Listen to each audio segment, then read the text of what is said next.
Olá, deixa eu trazer aqui para você um outro assunto, é um pouquinho mais complicado, mas se você puder assistir até o final, vai ser interessante para você tomar conhecimento de uma coisa que poderia, na verdade, né, mudar o futuro de muita coisa, de muito do que a gente vive hoje em dia e está preso e escravizado e não teria, teoricamente, como fugir. Estou procurando uma posição aqui para gravar por causa do sol, então vamos lá. Deixa eu te explicar uma coisa. A nível de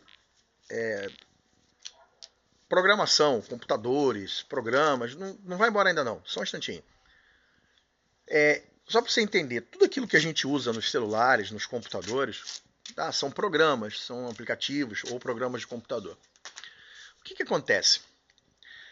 Empresas, quando criam, desenvolvem alguma coisa, como por exemplo a Meta, que é dona aí do Facebook, do Instagram, você tem aí o WhatsApp, o Windows com a Microsoft com o Windows, a Apple com o iOS que roda nos seus iPhones e tudo mais, são programas, tá? São programas e eles foram desenvolvidos em uma linguagem.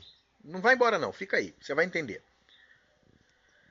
Essa linguagem normalmente é uma linguagem que é difundida. Você tem escolas que ensinam essas linguagens de computadores e você pode programar. Como por exemplo, o Linux, você já deve ter ouvido falar nele. O Linux, ele, em sua grande maioria, é escrito numa linguagem chamada C, ou C++, como muita gente chama, o C++, né?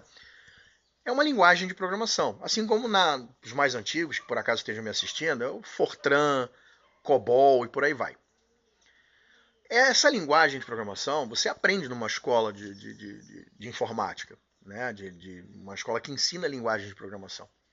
E você consegue desenvolver programas, tanto para celulares, tablets, computadores ou outros dispositivos.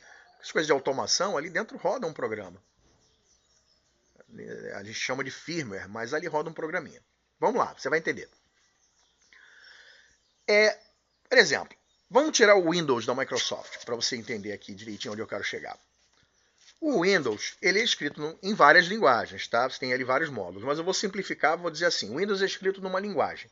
Linguagem que se você entrar numa escola dessas de informática vai te ensinar. Só que, para que o Windows exista, seja aquilo ali, existe uma coisa chamada código-fonte, que é a sequência de instruções que faz com que o Windows seja aquilo que você conhece. Ou o Android do seu celular, tá? Vamos botar assim. Existe um código de programação, a gente chama de código-fonte, que é o que criou lá o Windows, criou o Android para que ele seja isso aí. Esse código, ele é protegido, é um segredo industrial. Senão qualquer um faria uma cópia do Windows, um programador pegaria o código-fonte, olharia, vou fazer um Windows para mim, vou chamar ele de Windows. Só mudou o nome e seria a mesma coisa. Então, para evitar isso, esse código ele fica protegido, escondido, trancado às 7 chaves. Então, só a Microsoft tem acesso ao código-fonte do Windows. Isso já não funciona com o Android, é diferente. Tá? O Android é baseado no Linux, né? Vem ali algumas transformações, eu estou simplificando, mas vamos manter a Microsoft.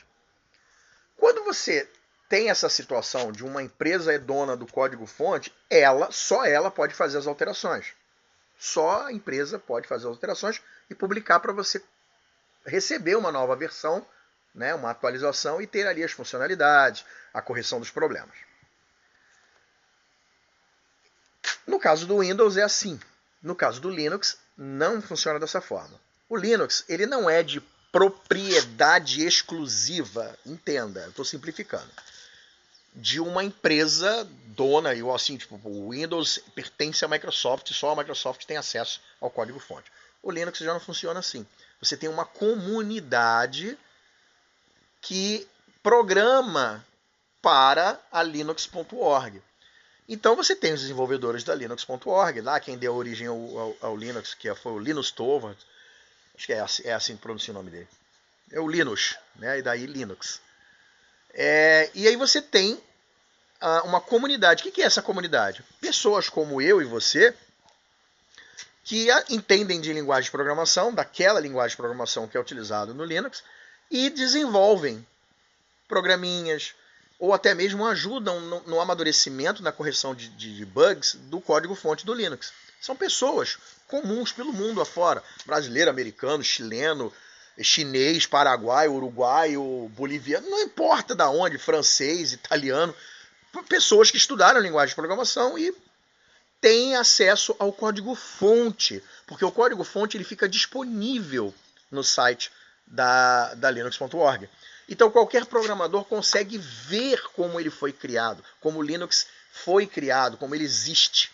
Ah, foi assim que foi escrito para ele poder ter aquele botão, aquela janela para quando você clica ele faz.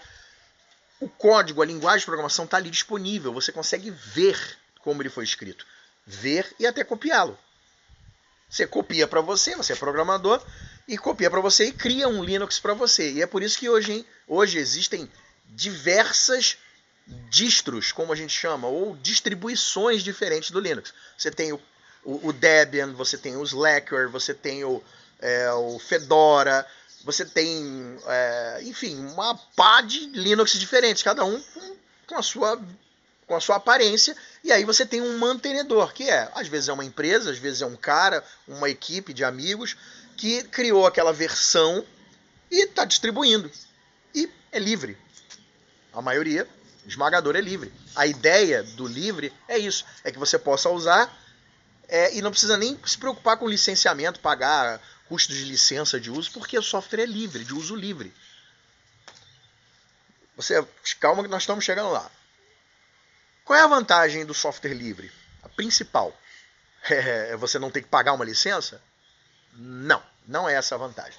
A vantagem está em que, como o código-fonte é aberto, visível para todos, ele pode ser auditado por todos, por qualquer um. Eu não sei programação. Eu até me interessei um tempo por algumas, mas eu abandonei, não é minha área. Minha área é mais hardware. Eu gosto mais do físico lá, da firewall, os cabos de rede e tal. Minha área é mais física. Esse negócio de programação, realmente minha cabeça não se acostumou com isso. Então eu não levei à frente o estudo de programação. Mas, digamos que eu fosse programador. Eu poderia entrar no site da Linux.org, ver o código-fonte. Legal, eu quero contribuir para o código-fonte do Linux, por exemplo, do Debian, né? No repositório do Debian. Eu vou me cadastrar como desenvolvedor, como programador e tal, vou fornecer alguns dados. E eles vão me permitir ter um ambiente onde eu copio, eu clono o repositório, ou seja, onde ficam os arquivos originais. Eu vou clonar aquilo para mim e vou começar a mexer. Pô, achei, aqui dá para alterar. Eu uso Linux. Tá? Então, eu sinto às vezes que faltam algumas funcionalidades. Então, eu poderia, como programador, criar no meu essas funcionalidades. Quando essa alteração, eu não estou nem falando de bug, estou falando de utilidades novas. Quando essa alteração parece ser algo muito útil para o dia a dia de mais pessoas, se eu achar que aquela alteração, aquela criação que eu fiz dentro do original pode facilitar para todo mundo, não só para mim, eu notifico isso aos detentores lá da Linux, do Linux.org, e aviso, olha, eu criei uma função assim, assim, assado, em tal parte do Linux, que eu acho que pode ser interessante. E aí eu submeto essa alteração que eu fiz para a minha cópia, para o meu repositório. E, óbvio, eles também têm acesso, podem executar aquela minha cópia, ver a alteração que eu fiz, essa alteração que o Sadi fez é legal, é maneira, isso é interessante. Como o código é aberto, tanto o deles quanto o meu, qualquer um pode analisar isso. Aí digamos que o Carlinhos viu a minha versão, entra no meu código-fonte. Pô, que legal, cara. O cara fez aqui, ele só fez isso. Pô, mas se ele tivesse colocado essa instrução aqui, seria melhor ainda. Aí ele pode clonar para ele, ou pode me notificar de que, olha, se você alterar tal coisa assim, assim, assado, vai fazer dessa maneira. Eu vou olhar essa alteração, pô, deixa eu ver. Faço lá um teste, e é mesmo, ele melhorou o que eu fiz. Ele melhorou o que eu fiz. Eu posso acatar isso, ou não, né? Ah, pô, gostei. Eu vou lá, coloco essa alteração no meu código-fonte, cito o nome dele, claro, por uma questão de justiça, pô, agradecimentos especiais a fulano de tal, que percebeu essa alteração assim assado, coloco, submeto isso de novo, e mando lá para Linux. A Linux vai olhar e vai assim, pô, agora ficou Perfeito, maravilhoso. Interessou pra gente. O que eles fazem? Vão analisar, vão ver que não tem nenhum tipo de falha que comprometeria a segurança do sistema e tudo mais, e vão colocar isso para ser analisado pela comunidade. A comunidade de programadores. Eles vão entrar, vão olhar isso tudo. Pô, o original, a alteração, vão criar cópias para poder testar localmente, para ver se é isso mesmo, para validar, para fazer teste, para ver se não tem brecha de segurança, se não vai quebrar, como a gente chama, né, em condições específicas, do tipo, sei lá, se a bateria estiver fraca, se vai dar algum problema, ou se estiver rodando num dispositivo da versão tal, eles conseguem analisar isso, testar, e aí se estiver tudo bem, e for de interesse de todos, essas minhas alterações podem ser anexadas ao original. E aí sai uma nova versão do Linux. Se você ficou até aqui e conseguiu entender isso, você vai me perguntar agora, tá, mas e daí? Para que você está falando isso? Eu vou te dizer para quê. Quando você tem um sistema operacional do seu computador, em que você depende de confiar em uma única empresa, na palavra de uma única empresa, de que aquilo não tem nenhuma brecha de segurança, nenhuma falha, nenhum backdoor, nenhuma porta dos fundos que vá coletar informações ou permitir que eles acessem, espionem ou mexam, coloquem arquivos, tirem arquivos do seu computador, você tem que confiar em uma pessoa. Cara, é uma escolha sua. Eu até tenho Windows no meu computador, mas todas as operações que eu preciso fazer, que são de um sigilo absoluto, de segurança, digamos que eu tivesse dinheiro guardado, não é o caso. Vou movimentar aqui, 500 mil reais da minha conta corrente para não sei o que. Eu não uso Windows para fazer isso. Eu saio e rodo Linux, porque pelo menos o Linux eu consigo confiar, não vou dizer cegamente, mas quase isso, porque você tem toda uma comunidade no mundo fiscalizando o Linux. Pessoas idôneas, comuns, como eu e você, que o cara é programador, ele não está atrelado a uma empresa ganhando um salário de uma empresa. Ele não tem que responder a um patrão que diga assim, faz o que eu estou mandando, senão você vai perder seu emprego. Ele, eu tenho um bebê de 2 aninhos para comprar fralda e alimento, é melhor fazer o que o cara está mandando. Quando é numa empresa, Microsoft, na Apple, é assim que funciona. O cara, ele quer ganhar o salário dele no final do mês. Então ele vai se submeter a esse tipo de coisa, né? Programadores pelo mundo afora, alguns deles até hackers, não tem esse vínculo. Então ele não tem medo de chegar e denunciar uma alteração. Eu falei, eu entrei lá no código-fonte do Linux e vi que o cara na linha tal, assim, assada, ele botou um negócio lá que compromete a segurança do meu computador. Cara, se um programador fizer isso, a comunidade inteira cai em cima. Então, o detentor do Linux.org não vai dar esse mole, porque ele simplesmente acabaria com o Linux.org. Então, eu estou falando a nível de Linux.org para facilitar a sua vida, mas isso aí é em nível menor. Debian, Slackware, Fedora, eles não permitiriam que um código malicioso fosse introduzido, porque isso derrubaria a distro inteira. E acabaria aquela distro. E o interesse de todos eles é liberdade. É ter algo maduro, robusto, que seja utilizado pelas pessoas para que elas não dependam exclusivamente de um cara. Eu sei que, mas o Windows é o Windows, o cara vai fazer isso, não vai perder dinheiro. Não, ele não perde. E está provado que não perde, porque já teve vários incidentes e ficou por isso mesmo. E você continua utilizando. Eu acho que você está chegando lá, mas vamos forçar um pouquinho mais o teu raciocínio. Vamos para uma coisa que seria mais complicada. Eu só vou falar uma vez, que é para evitar os algoritmos aí de me rebentarem, mas eu vejo, por exemplo, naquela caixinha com botões que de 4 em 4 anos a gente vai apertar lá para escolher uma pessoa para nos representar, e acho que você já entendeu, né? Tem o botão verde do confirma, o outro para corrigir, né? Aparece a fotinho. Se equipamento utilizasse software livre, fiscalizado por uma comunidade mundial de programadores, eu duvido que existiria dúvidas de quem quer que fosse sobre a idoneidade do sistema. Mas como o código não é livre, não é aberto, não é visível, não é explorável pela comunidade de programadores do mundo, ou só do Brasil, se fosse o caso, você tem que acreditar. Chama-se acreditação. Você tem que confiar na idoneidade daquela instituição. Viu como é que... Ah, pronto, lá vem você com... Não lá vem você com nada. Eu estou te mostrando que nos lugares onde é mais importante a segurança, a confiabilidade, esses lugares não usam códigos fechados, eles usam código aberto. Porque você permite que outras pessoas analisem o código. Ah, mas agora com a inteligência artificial acabou isso. Qual é a sua necessidade? Por que você tem essa necessidade tão grande de confiar em um único braço? Quando você pode ter centenas de milhares de pessoas te garantindo a mesma coisa.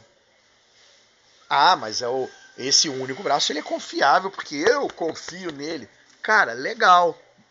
Meus parabéns se você tem essa confiança irredutível no braço. Mas eu diria que é mais seguro para você e para mim que não dependêssemos desse único braço.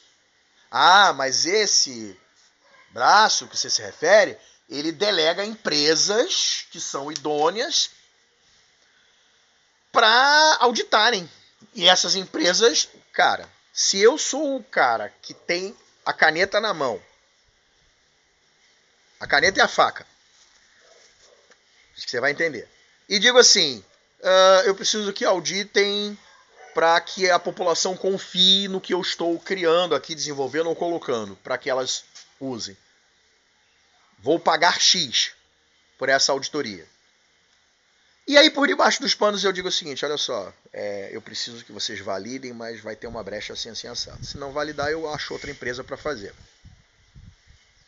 E outra coisa, se vazar essa informação, vocês vão sofrer alguns probleminhas aí, pode cair avião, helicóptero, pode ser investigado, silenciado, preso, né? Nós temos um cara com uma caneta e uma roupa preta lá que faz o que quiser.